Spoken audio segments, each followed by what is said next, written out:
Hey everybody. Lovely day for Warzone in the comments section. Wouldn't you agree? Just got back from my law school training in copyright. You can continue discussion now. I felt I learned a lot from last part. Most importantly, we got the diffusion beam. Nobody cares, okay? I care, because diffusion beam makes mooks a complete joke.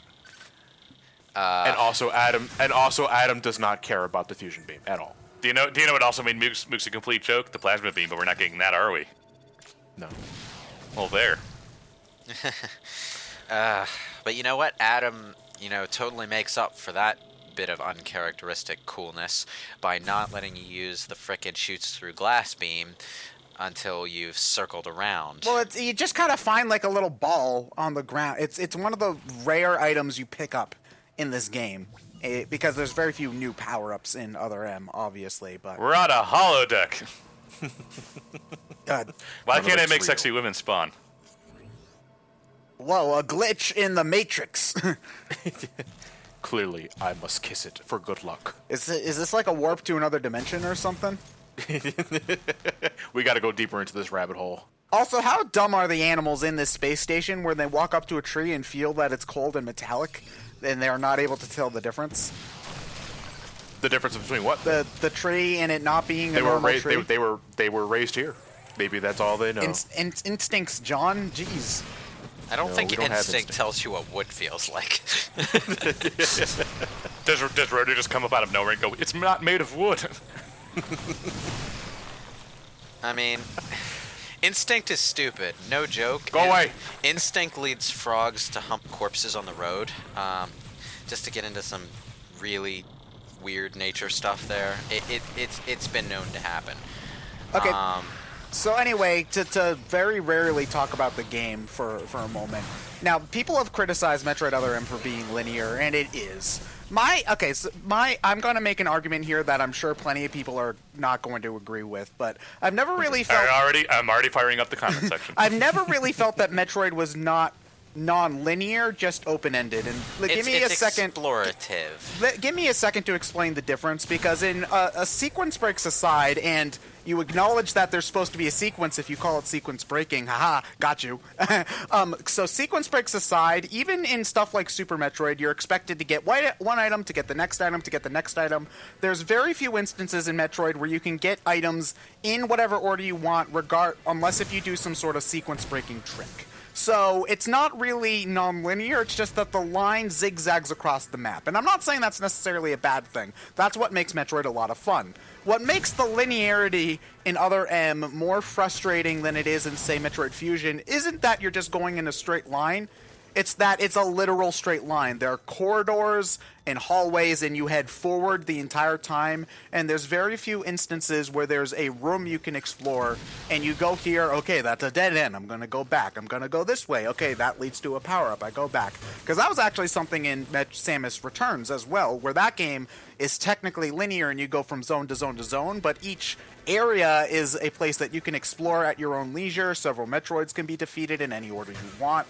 So there's a lot of openness there. Metroid, it's not just that Other M is a linear game that bothers me, because a linear Metroid game can be fun, like Fusion. It's that it's a closed game. And that's really what's aggravating about it, because there are very few games that can make just walking through a hallway interesting. Even if it wasn't just like a literal hallway, it would be much better, because like Sonic Adventure 2, that's also a very linear game, and there aren't a lot of alternate paths in that, but they aren't literal hallways. You twist and turn and go in spirals and loops and shit, so it's more interesting.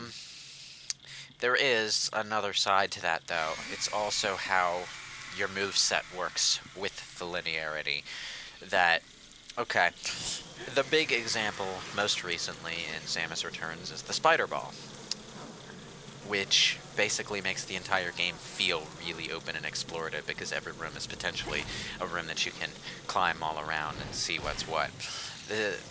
There's in Super Metroid and other Metroid games, the space jump and screw attack have more or less served a similar role. So you feel free, even though you're kind of restricted by the technology or by the level design or whatever, or by what point in the game you're at, or by whether or not you have the gravity suit, as the case may be. But in Metroid Other M, you do get the space jump. You can't use it that way, because certain parts of the game have invisible walls that prevent you from breaking the sequence and getting the item in a way the designers didn't want you to. Invisible walls that block the space jump. Invisible walls in a Metroid game just kind of sounds wrong, you know? Like, because I can't think of many instances... Wrong. It is wrong. I can't think of many instances of that in, like, Prime, unless if you're, like, glitching the game to jump up into the sky or something, you know?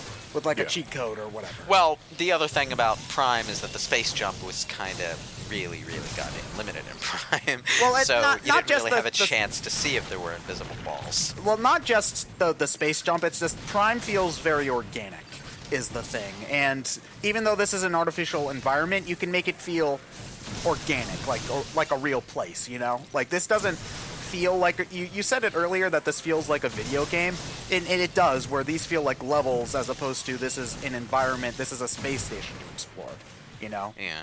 You know, in direct contrast to the apparent creative decision to make all the music atmospheric, there isn't a whole lot of atmosphere in the game feel.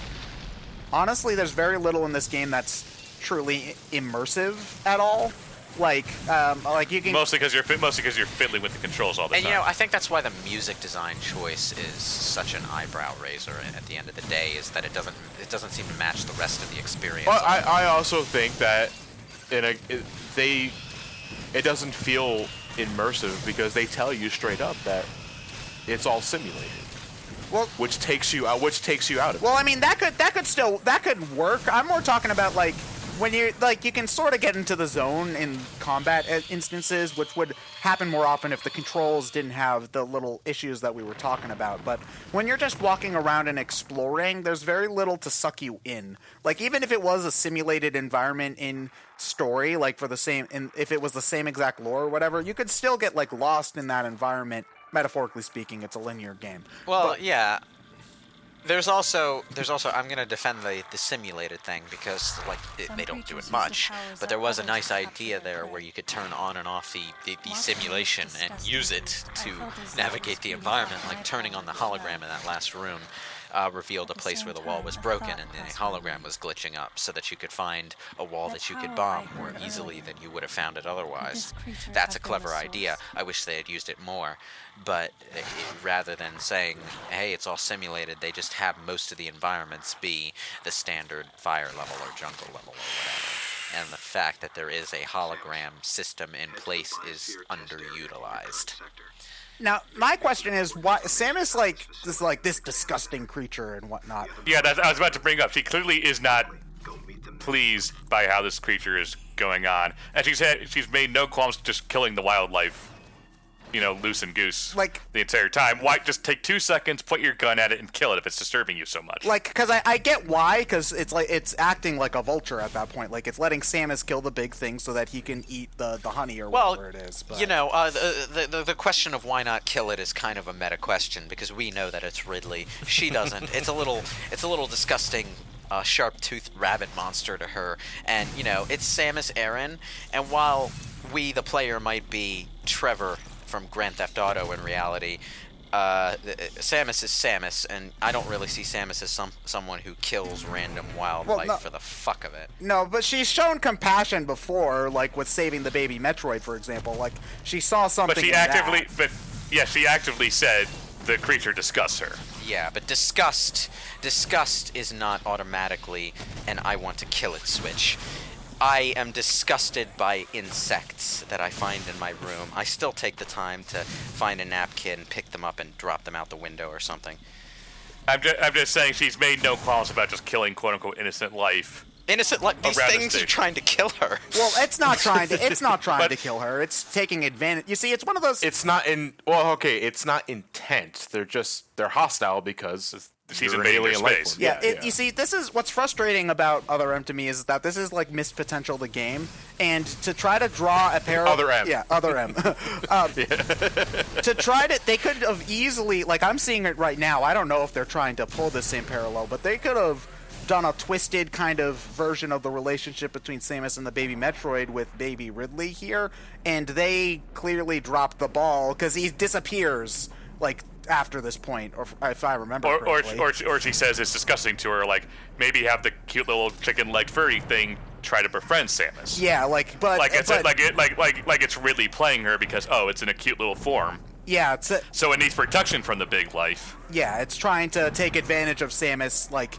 use it to take down the things That's it wants a to. really good idea, and I'm really wondering why we thought of it, but Nintendo Sakamoto apparently Because we have common sense. It's just, it's one of those things they tried to make Ridley a bigger deal in this game, and we'll get to that scene later, but they don't really do much with him other than that scene, you know? I mentioned it in an earlier part, how the game has a problem with establishing things and then dropping them, and little Rabbit Ridley is Ridlet. Little Ridlet is a perfect example of that. Another example, of course, of the authorization system sucking is right here. We're looking at it. Why are we not using the gravity suit? And to add insult to injury, the gravity suit is a feature that Adam never authorizes. When Samus does use it, she decides to use it on her own. Yeah, it's the authorization system is one of the most controversial things about this game, and we kind of touched on it earlier. Oh my god, I forgot how slow this was. It leads to so many gameplay problems and narrative problems in its current form that it's baffling. It's a a big one- one we'll see in a couple of parts. To me personally, yeah. It's a wonder no one kind of pulled Sakamoto inside and said, no, this is a bad idea. We need to think of something else. Oh, I bet someone did. I also bet he didn't listen. You see, I do think that there is a potential here, but I think the story would have needed to be a different kind of game for it to work. Because again, like if we're trying to turn the power back on and we need to get stronger with more energy tanks and stuff, there's no reason why you can't say turn on the space jump for 3 seconds and then turn it back off or whatever. There's no option to talk to Adam and say, hey, can I use my gravity suit to get through this water section earlier? You know, there's no dialogue. There's no one around here for me to interfere with. How about Samus phones in when she walks into the fire room and says, "Yo, Samus, yo, Adam, I have a harmless heat cooling function in my suit. I'd like to turn it on now. That's not gonna ruffle any feathers, is it?" Honestly, like if Other M feels very empty at points, and one thing that could help is, just have dialogue between Samus and Adam while you're walking through a room where Mega Man. like, My question is why Samus ever turned off the heat function in the because first place. she turned off everything but the standard power beam. Is really, it's just like, if I'm just gonna assume that. But why would you turn the Varian gravity suit up? It harms nothing around you. Yeah, it's like, but the question is why. I never heard Adam authorize the use of the power armor. Why didn't she turn off the armor? Why didn't we start in the Zero suit? One of the only justifications I have for the authorization system, just narratively speaking, are the power bombs. Yeah, it's because the power bombs. that's The the power one time where bombs it makes are the sense. big example. Yeah. The big example, which I agree with. They are legitimately the most dangerous thing Samus has in her arsenal. That I'm fine with. It's just various soup. Turn it off. Why? Just do it, all right? Just God's sakes. It literally hurts nothing. And it's also one of those instances where even the power bombs, like again, like you can make the argument that okay, we don't want to danger people that we might think are still in here. Like fine, whatever. It's stupid, but sure. Like we learn within like 3 hours that pretty much everybody on the station is dead. So there's nobody left to really in danger. Is also the thing. It's frustrating too because again, like Lewis brought it up that it could have been an interesting narrative tool, but not with this game. Not with a game like Metroid where you are passing by items that you will have to backtrack with later. in order to with using such and such item, you know? Also, holy shit! In the game universe, what function does this room serve? If you got hardcore tank cleaning. You see, that was I'm guessing like Zebus had a water park area we were not aware of in Super. Just had a wave pool. the Chozo were wise creatures. They knew how to have a good time. You know, it makes sense. I mean, you know, I grew up on. Apparently, they weren't wise enough to stop a rebellion in Metroid: Samus Returns. I mean, I grew up on Wolfenstein and Doom, so I'm used to games having nonsensical environments, and that was basically every 2D Metroid game. But modern 3D games tend to have more rhyme and reason to their environments. Well, like, I'd even argue that Fusion makes a decent amount of sense with its environment, because the beginning area of you've got the wildlife areas, but that first section of the game, the only reason why it's an area that even resembles a place to look like that looks like an area you would run around in Metroid is because there's like X-parasites running around and fucking things up. Like normally, that's something that first area you walk into should be something that like a scientist can just walk around and get to their job no problem, you know? So there's an example of this same exact environment made more organic already, albeit in a 2D scale as opposed to a 3D one. Yeah. Well, How do any of the police officers at Raccoon City Police Department get to their fucking desk? the architectural problem of any Metroidvania level in 2D is that it's always going to be way too vertical to be realistic. This castle is a creature of chaos. One of the prerequisites for getting the job in the bottle ship is that you got a wall jump. Mario is a qualified already. You see, this must be the most athletically fit set of researchers in the galaxy, then. Jetpacks are standard issue in this universe. You know, you also have to unload your Glock 22 at the door to get it to open, so, you know, it makes sense. I hate this thing. Oh, God. It's not hard. It just takes forever to kill. You know, the sad thing is it's probably, like, the most original thing in this game. It's, again, like, there are some... I like the creature design in Other M. Like, there's some legitimately cool-looking stuff to fight. Like, even outside of the Metroid callbacky type of bosses. You know, it's kind of wasted in this game, unfortunately. I wouldn't mind if it just stuck to this one general area. You know, it makes sense. You're in a dense forest region, so you get this boss made of wood. I just want to try and figure out what the creative thought process of this enemy in particular was. And We have a tree ostrich. All I can arrive at is, okay, we need an enemy in a forest that makes use of the first-person missile mechanic. So let's take Treebeard. And then use it again for areas that has no business being. So let's take Treebeard from the Lord of the Rings, turn him into a spider dragon, and put a giant fuck me light on his back. Perfect! You know, this boss kind of showcases how limited and lame first-person mode here is compared to Prime. Because you can't move. Yeah. Yeah, that's the thing. It's like, I'm staying in this one spot because I'm really just trying to see how much can I get from this one spot. Because I don't like the idea of having to constantly switch Wiimote positions just to get a better aiming position, because it's just so intrusive. I honestly don't think we needed first-person mode at all for this game. No, I agree. Oh, I agree. Like, it doesn't add anything, really. You know, or, you know, again, if the game had a goddamn nunchuck... I think it would have been. Just click the C button to switch or something. Yeah, you just C button to switch views. But the thing is standard that in platformers then of you this would time. be expected to move, and they didn't want this to be a Prime game. Okay, here's the thing. Okay, there's a game. It's on the Xbox, and there's an HD version on 360 and PS. No, not 360, just PS3, because, well, the developer. Future frenzy. You're right.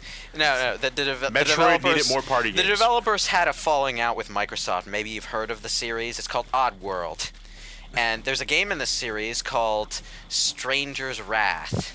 It's a first-person shooter with a third-person platforming mode. You can switch freely between them. It's about bounty hunting. So I thought it was relevant to mention in this context. Because, you know, Samus is supposed to be a bounty hunter, at least on her off days when she's not working for the Federation. Really? There were plans for that at one point. For a Prime game, but Nintendo shot it down. Prime 3 was originally going to have bounties because, you know, it's She's a bounty hunter. No, the Samus is a mercenary. Is really what she is. It's just Yeah. They called her a bounty she's hunter. She's a mercenary / bounty hunter who only takes jobs from the Galactic Federation. So she might as well just be an employee for them. Well, you get a better pay if they have to contract you. So The original plan for Prime 3 was that she was originally going to have bounties to hunt. To make some money on the side. So basically, you mean like the Jango Fett game on PS2? Yeah, essentially. But Nintendo was against the idea because they didn't want to portray Samus as ruthless or cold-hearted, despite the fact that you describe her as a fucking bounty hunter. Yeah, the necessary design problem of building a game around the idea of bounty hunting is that you have to give the player some sort of freedom as to how they go about hunting that bounty, which is something that the original attempt at Prey 2 looked like it was doing excellently. Honestly, But- that's an attempt that they did try to do within Metroid as well, with the Prime Hunters, with all the different little guys you're supposed to fight and having to get their crystals and such. And that's the best part of that game. That was an interesting system, but they maintained Samus's moral neutrality, I would say, by making them the aggressors rather than you. The bounty hunters Or just have the bounties be of wanted criminals. Yeah, but then you Yeah. also run into the issue of what do you get for hunting the bounties? Probably money, and what would you do with money in a Metroid game? Making the bounties wanted criminals doesn't necessarily remove the question. Going back to Prey 2 and to a certain extent Stranger's Wrath, the moral question of whether or not the bounty is in the wrong is one moral question, but it's not the only one. The other, the big Well, one. it's the a big, Nintendo thing, so you could just say, The big one. "Oh, we have video footage of them killing someone." The big Go one get that them. affects gameplay is how do you take them down? Do you kill them? Do you restrain them, dead or alive? You know? They could establish that, like bringing them back They alive. could establish that, but but given that Nintendo wants Samus to be a particular kind of character, what they'd probably end up doing is just making every bounty encounter a very scripted event, like a mini boss that has only one conclusion, which would be unsatisfying for that kind of game, and really would just shit on the potential of a game about a bounty hunter. You know, so I don't really feel it would work with the kind of game that they want Metroid to be. I mean, if they decided to change that priority, then sure, fire away. But it's better to do a good idea. It's better to not do a good idea badly than it is to Do a bad idea goodly? Well, no, he's making a no. Lewis has a good point because again, there's a lot of good ideas in Other M that we're never going to see expanded upon because the game itself is not great. It's so polarizing. So yeah. So I do not expect to ever see a 3D third-person Metroid game in the next 10 to 20 years, and that's a shame because it has a lot of potential. Which goes without saying. Will the next game after that be Metroid Another M? Another Metroid 2 remake? well, no, that's no, because Other M is mother with the M displaced. Another M, that's Manother. Another M. Another N, maybe? Huh? No. Oh God, it's a Metroid M preg thick. No. Oh, maybe we can go into a relationship with Samus's parents, so Metroid Other F.